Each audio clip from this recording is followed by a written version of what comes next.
Daddy teaches you can be anything in this world that you want to be, right? Don't Daddy teach you that? Yeah, and it doesn't matter if you're black or white or any color. See, this is how children think right here. Critical race theory wants to end that.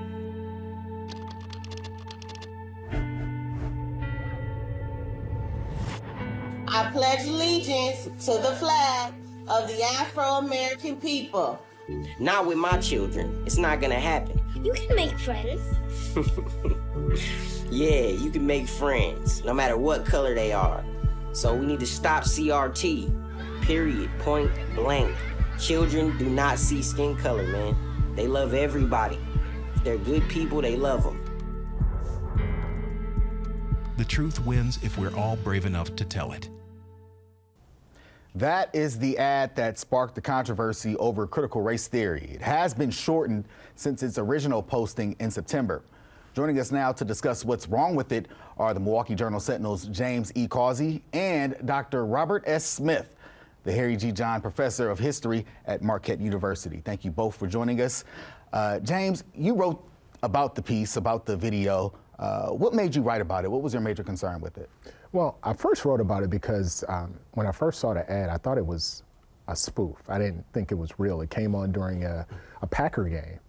And when the first time I saw it, I DVR'd it and reversed it because I was like, is this real or not? And I posted it on my Facebook page. And I saw that I got a lot of reactions from it, so I knew I had to write about it because it was just it was so filled with lies that I had to get the public straight on it. Dr. Smith, You're an educator. What is critical race theory and what do people need to know about it? Well, the first thing is the public conversation about it is just marred with lies and misinterpretations and misdirection.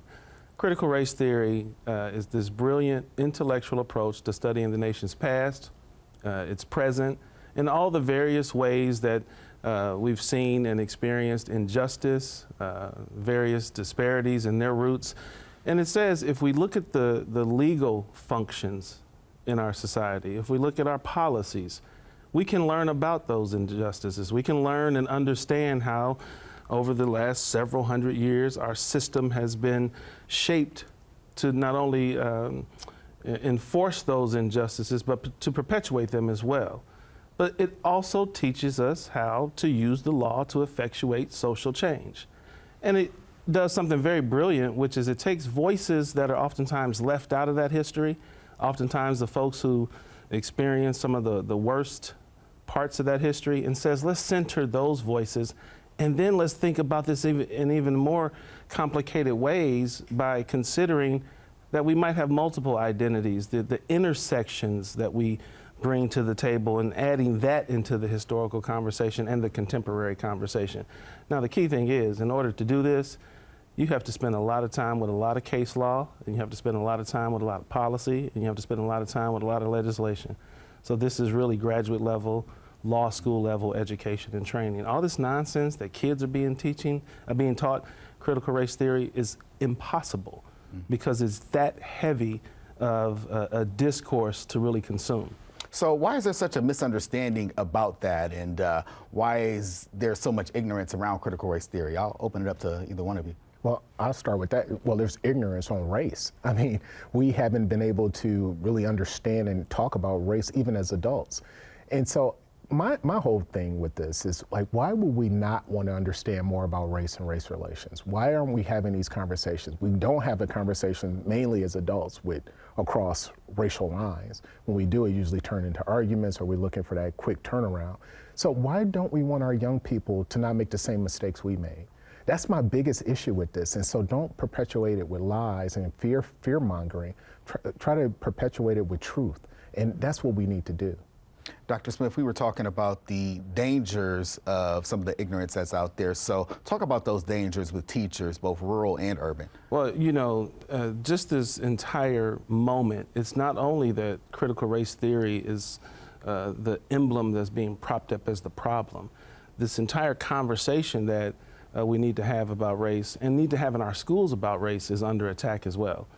We see teachers being threatened and intimidated, that in which the ad does, that puts that teacher at risk because folks might respond to that ad as we've seen crazy people do over the last several years.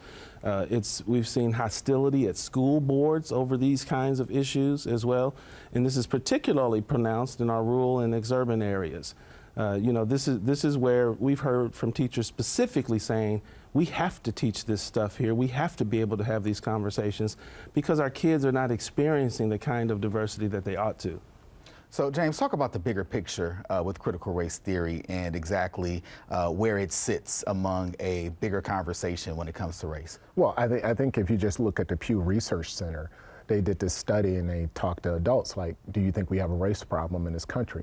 Most African Americans say, yes, we do. A lot of whites, about half, say, yes, we do. So just based on that, it shows you that we need to have more conversations and really talk about it. We have a long ways to go when it comes to educating the public and educating ourselves when it comes to race. We talk about it all the time. Me and my wife, my family, we talk about it in our little circles, but we need to talk about it more collectively. We need to bring more people in so we can have these conversations so they can understand where we're coming from and where they're coming from. If that doesn't take place, we're never going to get any place. So, Dr. Smith, I'll ask you, where does the responsibility sit with when it comes to talking about race? Is it the schools? Is it the family? Is it both?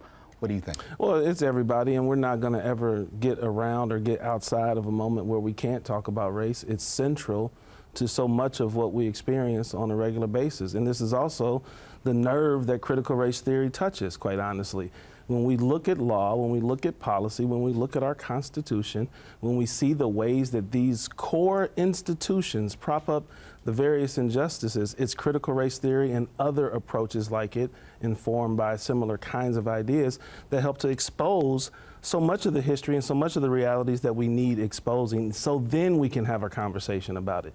If we don't, as James mentions, if we don't talk about this stuff, it's not like it disappears. It gets worse, it festers, it creates all kinds of other long-term, long-standing issues. James Causey, Dr. Robert Smith, thank you so much for joining us on this conversation.